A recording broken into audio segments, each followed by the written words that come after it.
All right, Rich Eisen from the NFL Network joining us on the program. Where do you want to start here? You had Urlacher retiring, Crabtree's out, and Rex Ryan's disappointed with Mark Sanchez throwing 3 picks in a workout.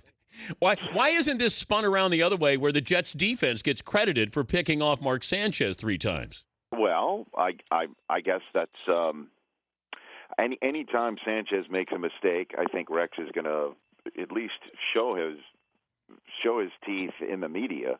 He's got to. I mean, it's every man for himself over there right now. Yeah, but the thing is, he's got to build him up. This is his guy. I mean, Geno Smith, if this is a true competition, is not going to beat him out. And he needs Sanchez. He needs Sanchez. It's unbelievable how that they're back in that position again with each other in a situation where each has 16 games to prove themselves.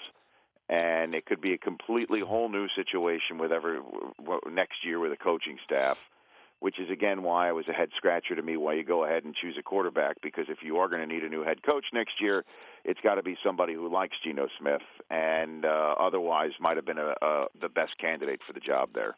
Loss of Michael Crabtree for the Niners, considering how he played last year, and I thought it was a great tandem with him and Kaepernick, certainly at the end of the regular season and in the postseason and in the Super Bowl. Yeah, he was Kaepernick's guy, no question about it. He was the one they targeted in the red zone for the Super Bowl 3 times. 3. And a lot of people thought Frank Gore should have been targeted at all, let alone in the game. But Crabtree was Kaepernick's guy that he looks for. Every quarterback has one of those guys, and for Kaepernick, he's that guy. It's time for the young kids that they've drafted the last couple of years to step up. A.J. Jenkins was a first-round choice for the 49ers last year who did not sniff the field. That'll be changed now. He's going to be the guy. Bolden is obviously a crucial acquisition. He was before. Now he's even more so. We'll see. Last year T. Sizzle came back and was effective, and it's just a good thing for the Niners. It happened in May.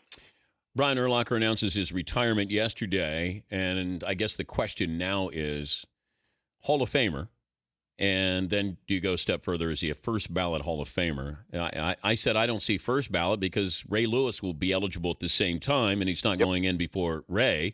But I do think Brian Urlacher is a Hall of Famer. Your thoughts? Yeah, there's no doubt about it. And usually the way the voters go is when there's a glut at the position, they don't vote both of them in, which is a perfect example of it. Most recently was when Marshall Faulk and Curtis Martin were up at the same time, with Bettis too.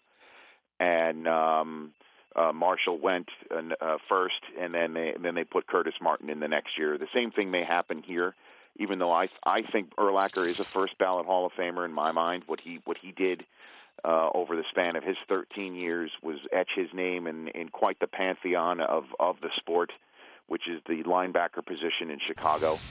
And I do believe he's a first ballot Hall of Famer. And as is your program, Dan and Fritz, what was it, like 20 minutes after he tweeted that out?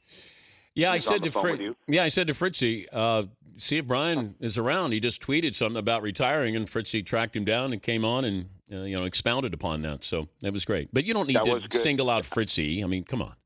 Say it again? You don't have to single out Fritzy. We do it as a team here. Listen, I understand that it does mess with the order of things in your house, that if I do single one Danette out, it might leave you with a little bit of a cleanup job. Okay, say something nice about Paulie.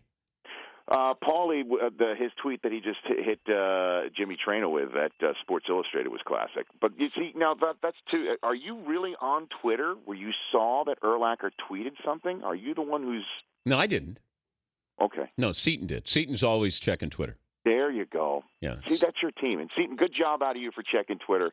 And McLovin, the poll question today. Lame. Is that the poll question? Is that really the poll question about who's the greatest closer in sports? Well, no, we changed it. Now is LeBron a great closer? Okay. Yeah.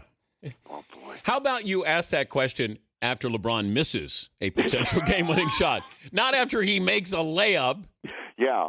With the best shot blocker on the bench sitting there elsewhere. Yeah, I hear you. But no, I noticed that for sure. That I'm driving Xander to school just 15 minutes after I saw the Urlacher tweet, and then I hear him on the radio, and he's clearly at peace. There's no doubt about it. I got him on the podcast about 4 hours later, and I guess he had just been finished hitting golf balls. It cleared his mind even more, and he was giddy.